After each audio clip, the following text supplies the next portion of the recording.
को, एक एक क्रोम को, एक एक कोशिका को, एक एक ग्रंथि को और एक एक प्रणाली को प्राणिक ऊर्जा जो है वो भरपूर मात्रा में मिलने लगती है। वास्तव में रोगों का मुख्य कारण यही है कि जब मेरे शरीर के किसी पार्ट को प्राणिक ऊर्जा नहीं मिलती तब मैं रोग से ग्रसित हो जाता हूँ।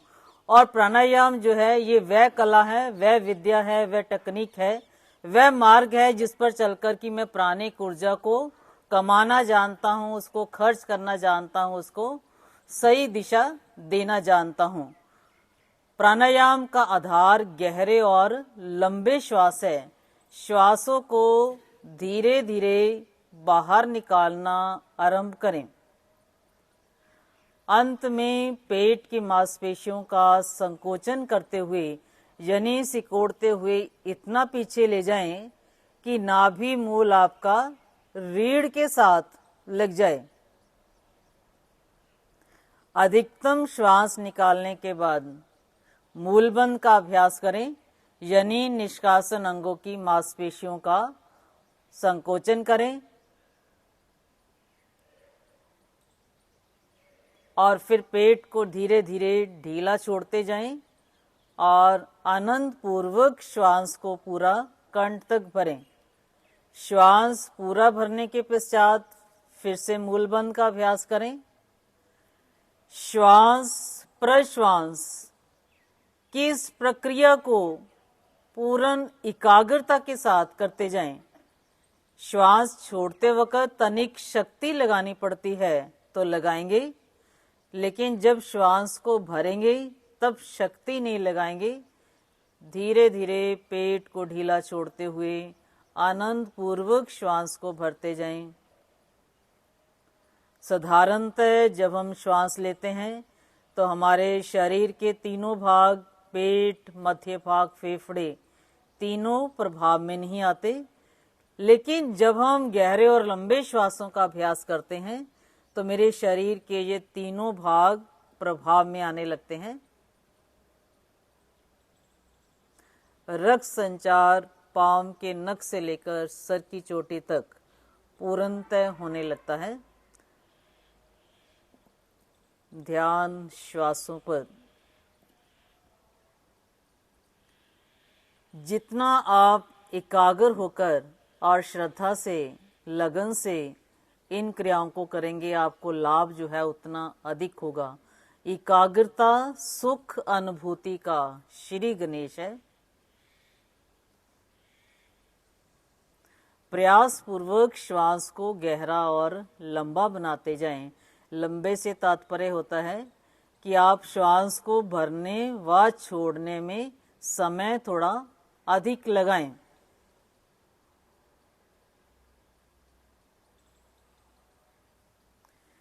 स्थूल शरीर से सूक्ष्म शरीर की ओर जाता हुआ मन शांत, स्थिर व एकाग्र हो रहा है। मन की लघु लहरियां शांत हो रही हैं।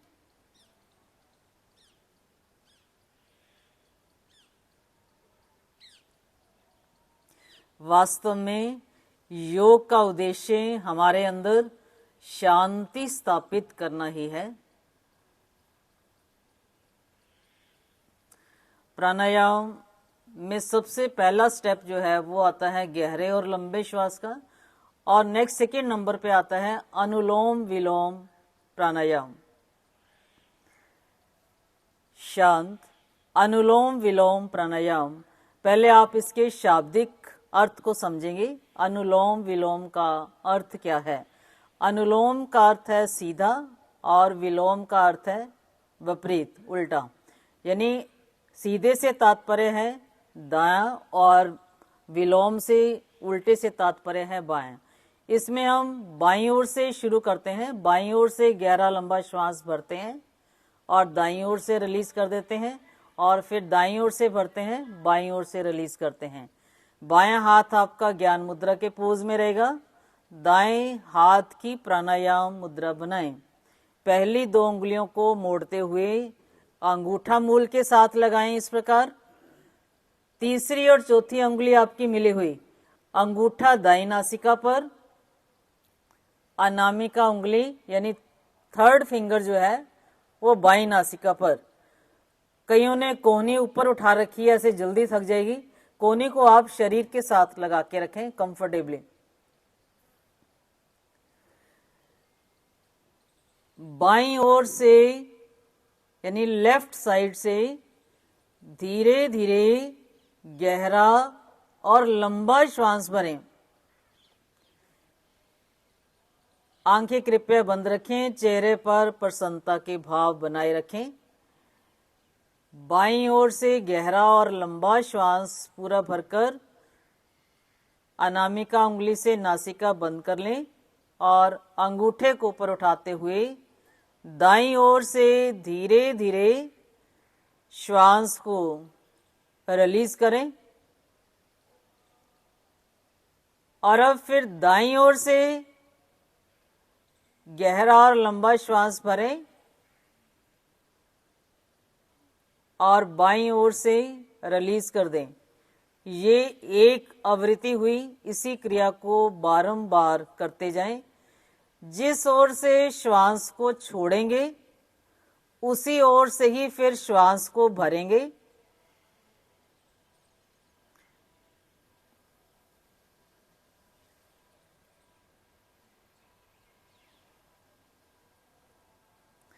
हर बार बाईं ओर से पहले श्वास को भरें, दाईं ओर से रिलीज करें, फिर दाईं ओर से भरें, बाईं ओर से रिलीज कर दें। फिर नेक्स्ट राउंड में फिर बाईं ओर से भरें, दाईं ओर से रिलीज करें, फिर दाईं ओर से भरें, बाईं ओर से रिलीज करें। इसी क्रिया को बारंबार करते जाएं। जब हम दाईं ओर से श्वास को भरते हैं तो मेरा बायां मस्तिष्क प्रभाव में आता है, और जब बाईं ओर से श्वास को भरते हैं तो मेरा दायां मस्तिष्क प्रभाव में आता है। सो मस्तिष्क के प्रभाव में आने से आपकी न्यूरो प्रॉब्लम्स जो है वो ठीक होंगी। सर दर्द जैसे रोग जो हैं 100% इस प्राणायाम के अभ्यास से ठीक हो जाते हैं। दाईं ओर आपके सूर्य नाड़ी है और बाईं ओर चंद्र नाड़ी है। दोनों नाड़ियों में समान रूप से प्राणों का विचरण हो रहा है। जब इन दोनों नाड़ियों में समान रूप से प्राणों का विचरण होता है तब इसके मध्य जो सुषुम्ना नाड़ी है वो प्रभाव में आने लगती है। सुषुम्ना नाड़ी के प्रभाव में आने से आध्यात्मिक प्रगति होती है और मेरे रीढ़ पर जो चक्र हैं वो प्रभाव में आते हैं। चक्रों के आसपास जो नाड़ियां हैं, समस्त नस नाड़ियां हैं, वो प्रभाव में आने लगती हैं और मेरे शरीर के एक एक अंग को और एक एक कोशिका को प्राणिक ऊर्जा भरपूर मात्रा में मिलने लगती है।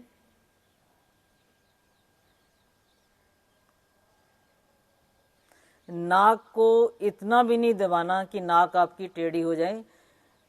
सिंपली आप पॉइंट को दबा देंगे तो नासिका आपकी उस तरफ से बंद हो जाएगी।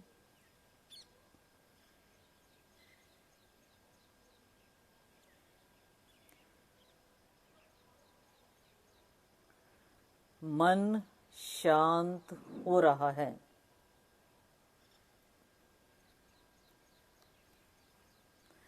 जल तत्व संबंधी सभी रोग इस प्राणायाम के अभ्यास से ठीक होंगे।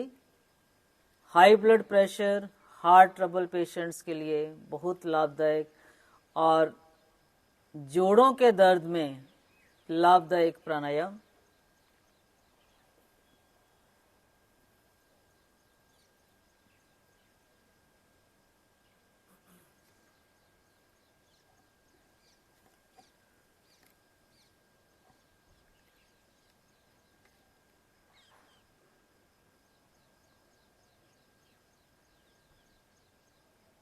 चेहरे पर प्रसन्नता के भाव बनाए रखें।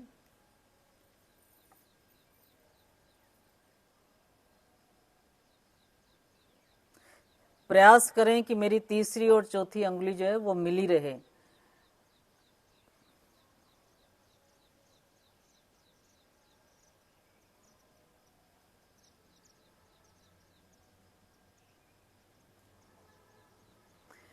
बाईं ओर से राउंड को कंप्लीट करते हुए आंखें बंद रखते हुए शांत व स्थिर बैठें। मन ही मन किए हुए प्राणायाम के प्रभाव को महसूस करें। जोड़ों के दर्द में मुख्यतः जो प्राणायाम है वो है अनुलोम विलोम प्राणायाम, कपालभाति प्राणायाम और सूर्य भेदी प्राणायाम और अभ्यंतर अक्षेपी प्राणायाम। समय की सीमा को ध्यान में रखते हुए केवल एक ही प्राणायाम का आज आपको अभ्यास करवाया गया है। अब कुछ पल हम ध्यान में बैठेंगे। ध्यान क्या है?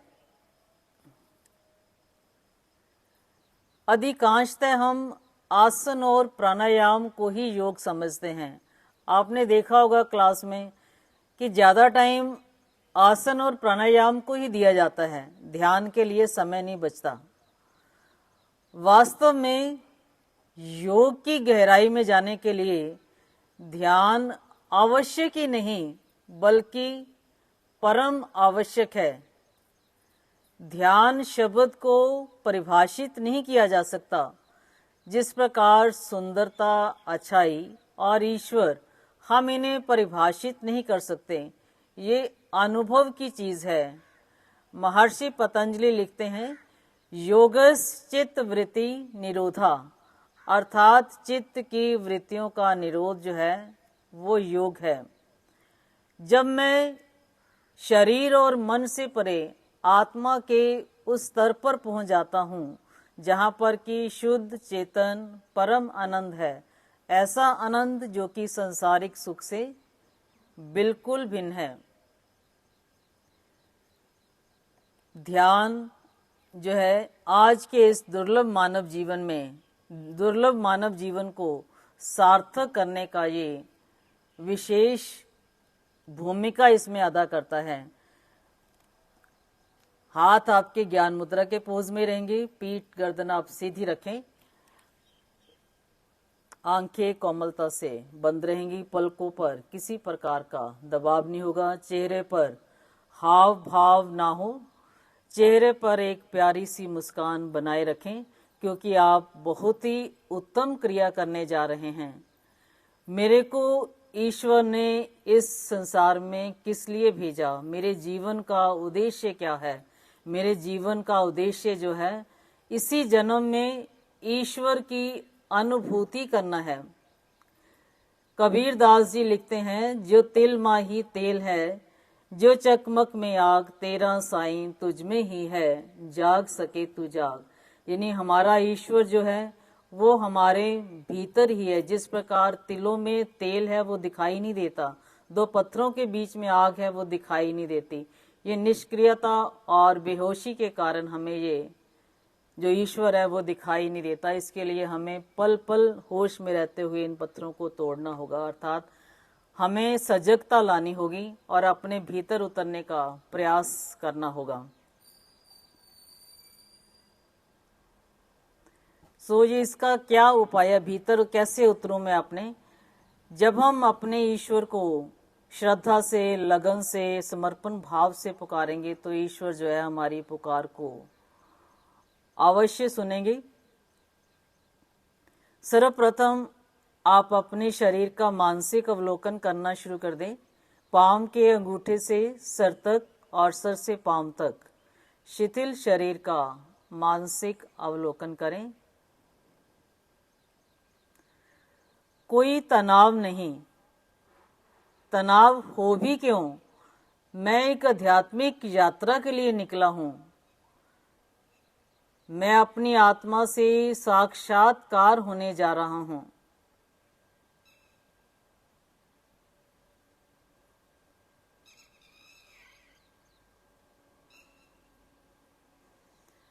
अपने ध्यान को नासिका के अग्रभाग पर केंद्रित करते हुए श्वासों के आवागमन को देखें, अर्थात श्वासों को आता जाता देखें।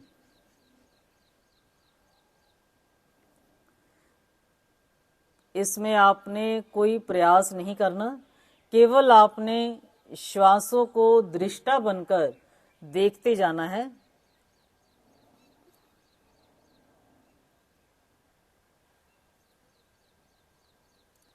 एक पल के लिए भी आपका ध्यान श्वास से ना हटे।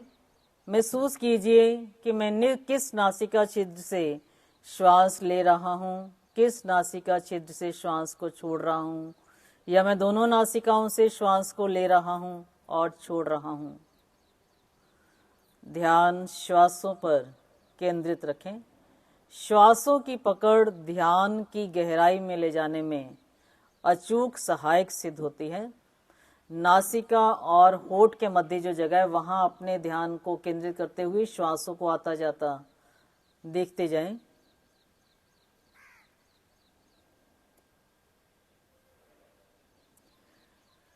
प्रथम श्वास के साथ मेरे जीवन का शुभारंभ हुआ था और अंतिम श्वास के साथ मेरी ये जीवन लीला समाप्त हो जाएगी। श्वास मेरे ईश्वर का सर्वोत्तम उपहार है।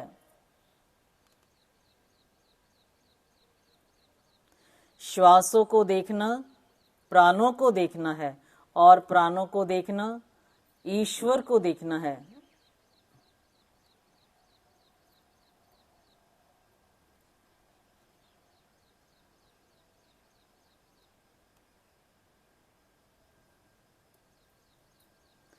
मेरा श्वसन मार्ग मेरे मेरुदंड में है। जब श्वास को भरें तो ध्यान आपका मूलाधार चक्र से यानी रीढ़ के अंतिम छोर से सहस्त्रार चक्र तक, और जब श्वास को छोड़ें तो ध्यान आपका सहस्त्रार चक्र से मूलाधार चक्र तक।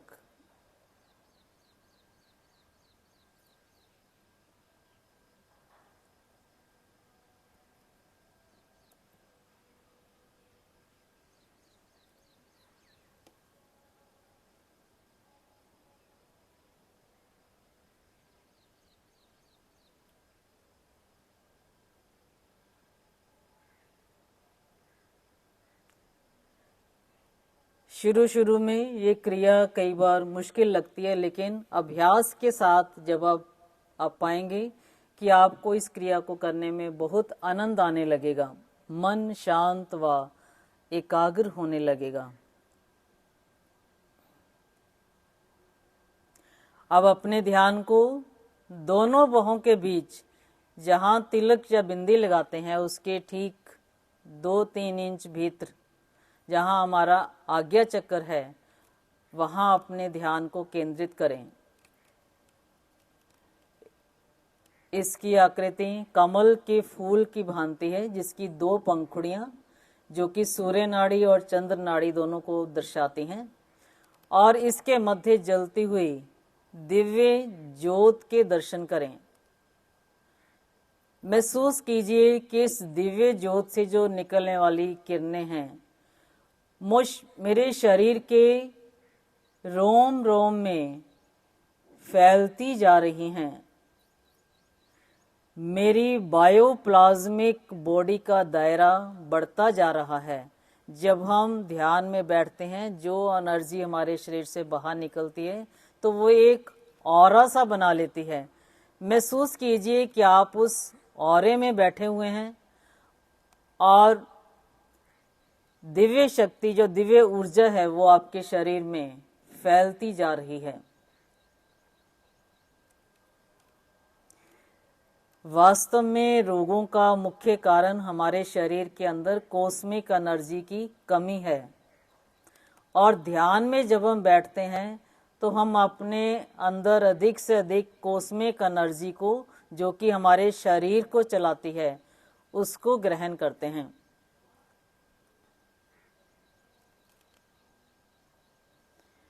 आज्ञा चक्र को थर्ड आई या शिव नेत्र भी बोला जाता है। इस चक्र को जागृत किए बिना मेरी आध्यात्मिक प्रगति नहीं हो सकती। इस चक्र को जागृत करने का बीज मंत्र जो है वो है ओम। महर्षि पतंजलि समाधिपाद के 27वें सूत्र में लिखते हैं, तस्य वाचिका प्रणवा, अर्थात ईश्वर को पुकारने का नाम जो है वो ओम है। जिस प्रकार एक बच्चा अपनी माँ को पुकारता है, पुकारते पुकारते आंखों में अश्रु धारा ले आता है, हम भी उस परम पिता की, परमात्मा की संतान हैं। हम भी उस ईश्वर को ओम नाम से पुकारेंगे। जिस प्रकार एक बच्चा आंखों में अश्रु धारा लाता है तो माँ जो है तभी उसकी आवाज सुनते हुए उसके पास भागी हुई आती है, तो उनका जो दोनों का आपस में मिलन होता है वो देखने लायक होता है। इसी प्रकार आप भी ऐसा महसूस करेंगे कि जब आप ईश्वर को पुकारेंगे तो ईश्वर आपकी पुकार को अवश्य सुनेंगे और आपको ईश्वर के दर्शन भले ही कुछ स्पंदन के रूप में हो, अवश्य होंगे। और इस पुकार में जितनी श्रद्धा होगी, जितनी लगन होगी, जितना समर्पण होगा, जितनी तड़प होगी, जितनी लयबद्धता होगी, उतनी ही आज आपको ईश्वर की अनुभूति जो है सुंदर होगी। 2 बार आप इस पुकार को सुनेंगे, आपने तीसरी बार इस पुकार के साथ मिल जाना है। किसी की भी आवाज ऊंची या नीची, धीमी ना हो। जो मंच से आपको आवाज सुनाई दे, आपने उस आवाज के साथ मिलकर बोलना है। अगर आपको लगता है कि मेरी आवाज अलग जा रही है तो कुछ सेकंड रुककर फिर आप उस आवाज के साथ आवाज मिलाते हुए ओम की ध्वनि करेंगे। 2 बार आप मन से सुनिए, तीसरी बार आप साथ मिलकर बोलेंगे।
शांत, तड़पते दिल से हृदय की गहराइयों से अपने ईश्वर को ओम नाम से पुकारते जाएं। ओम is the combination of Brahma, Vishnu and Mahesh. जब हम बोलकर जाप करते हैं तो जो मैं ओम के पहले पाद की उपासना करता हूँ, ओम की 4 पाद हैं, अकार, उकार, मकार और इति विराम। जब हम बोलकर उपासना करते हैं तो मैं पहले पाद की, पहले सोपान की उपासना करता हूँ। और जब हम मानसिक जाप करते हैं, यानी मेरा सूक्ष्म शरीर सूक्ष्म जगत की उपासना करता है, तो मैं उकार दूसरे पाद की उपासना करता हूँ। और जब मेरा कारण शरीर कारण जगत की उपासना करता है, अर्थात कि जब ना मैं बोलकर जाप कर रहा होता हूँ, ना मैं मन से जाप कर रहा हूँ, लेकिन जाप अंदर ही अंदर चल रहा होता है, तो ये तीसरे पाद की उपासना होती है। इति विराम में होता है कि जब मेरे अंदर विवेक का उदय होने लगता है, मेरा अस्तित्व जो है, मैं अपने आप को, अपनत्व को मिटा देता हूँ, अपने आप को ईश्वर के साथ मिला देता हूँ, तो ये इति विराम की अवस्था आ जाती है। तड़पते दिल से ईश्वर को ओम नाम से पुकारते जाएं। ईश्वर भगत की पुकार को अवश्य सुनेंगे।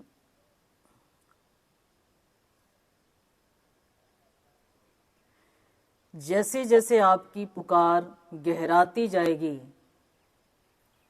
आपको अपने भीतर दिव्य ऊर्जा या दिव्य स्पंदन का अनुभव होगा।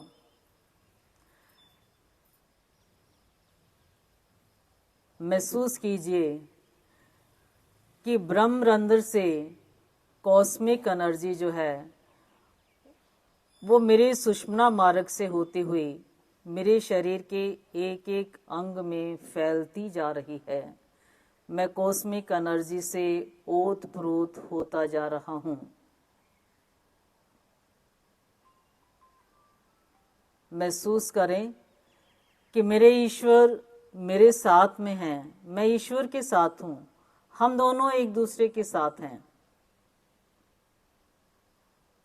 मिला दीजिए अपनत्व को उस परम सत्ता में।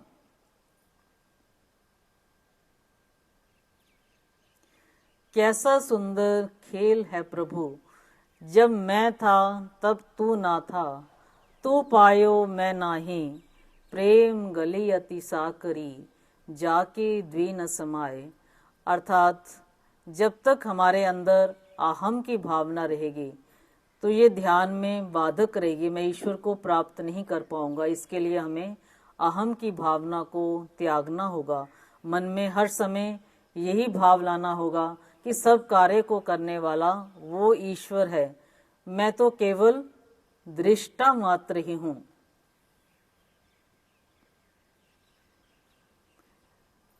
मैं शरीर नहीं, मन नहीं, बुद्धि नहीं, मैं शरीर मन बुद्धि इंद्रियों से परे आत्मा हूं।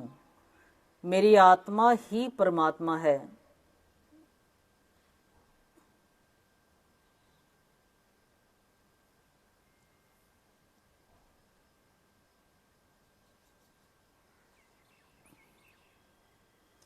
महसूस करें कि आपके ईश्वर या जिस भी देवी देवता को, वाहे गुरु को, जिसको भी आप मानते हैं, आपके समक्ष विराजमान है। नतमस्तक हो जाए उनके चरणों में। मानसिक जाप जारी रखें।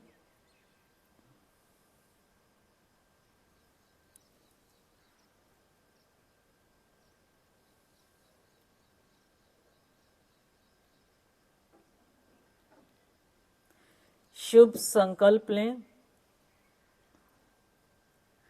आज से अपनी किसी एक बुराई को त्यागने का शुभ संकल्प लें। जिस प्रकार सुबह देर से उठना, योगाभ्यास ना करना, क्रोध करना या रात को देर से खाना खाना, ऐसी कोई भी एक बुराई को त्यागने का शुभ संकल्प लें।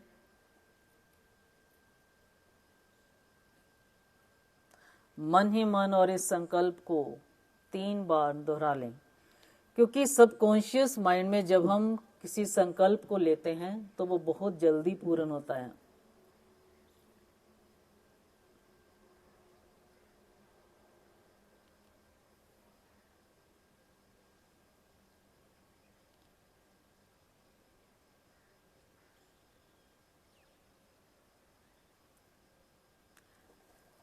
मांगिए अपने प्रभु से, ब्रह्म मुहूर्त में आप क्या मांगेंगे?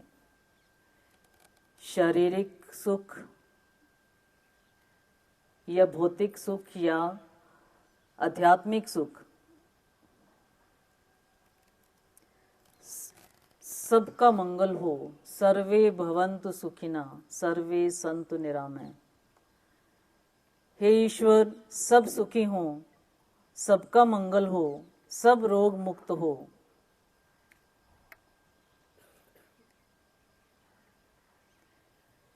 ईश्वर से प्रार्थना करें कि हे ईश्वर, मैं अपना बाकी बचा हुआ जीवन आपके सानिध्य में गुजारूं, आपका काम करके गुजारूं। भारतीय योग संस्थान के द्वारा दिखाए गए मार्ग पर हमेशा हमेशा चलता हुआ दूसरों के लिए प्रेरणा का स्रोत बन जाऊं। हे ईश्वर, ऐसी असीम कृपा मुझ पर बनाए रखना।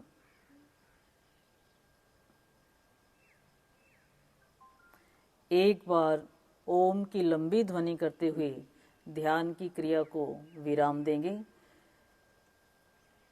जब तक आपके हाव भाव, आपके विचार नहीं बदलेंगे, जब तक आप यम नियमों का पालन नहीं करेंगे या आपको अपनी इंद्रियों पर कंट्रोल नहीं होगा, तब तक ध्यान का मार्ग जो है वो उसमें आप आगे नहीं बढ़ सकते। इसके लिए आपको अपने हाव भाव, अपने विचार, अपनी सोच, इसको बदलना होगा, यम नियम का पालन करना होगा, इंद्रियों को अपने वशीभूत करना होगा, तभी आप अपने अंदर उतर पाएंगे। और सजगता को अगर आप ले आएंगे तो आपका जो योग का मार्ग है वो भी प्रशस्त होने लगेगा।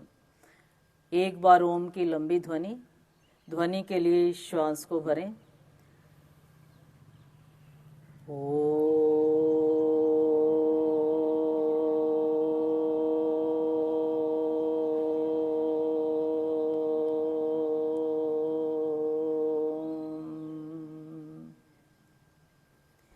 कुछ सेकंड्स के लिए इसी प्रकार शांत बैठें। ध्यान में जब हम बैठते हैं तो हमारे शरीर में बहुत परिवर्तन आते हैं। अल्फा तरंगे बनती हैं मस्तिष्क में, जो कि हमें आनंद की अनुभूति करवाती हैं। मेरे शारीरिक और मानसिक रोग ठीक होने लग जाते हैं। इवन जर्मन और अमेरिका में कई डॉक्टर्स ने इस पर रिसर्च भी की है। इवन कैंसर तक का जो रोग है वो इससे ठीक हो जाता है। ठीक क्या मतलब, उसके अंदर पावर आ जाती है उस रोग को सहन करने की।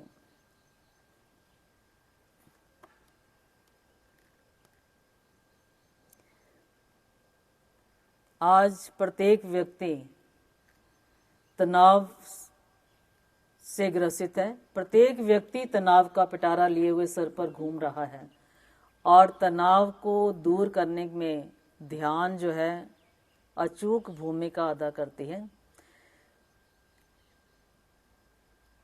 सो अपने दिन की शुरुआत और रात को भी सोने से पहले 5-10 मिनट आत्मचिंतन अवश्य करें। दिन में आपने जो कार्य किए उनको देखें कि आपने कोई ऐसा कार्य तो नहीं किया जिससे कि किसी दूसरे का दिल दुखा हो, और फिर कल उसे ना करने का संकल्प लेंगे।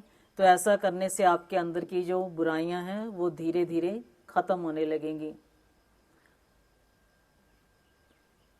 हाथों की अंगुलियों से पलकों को सहलाते हुए विनम्रता से आंखें खोल लेंगे।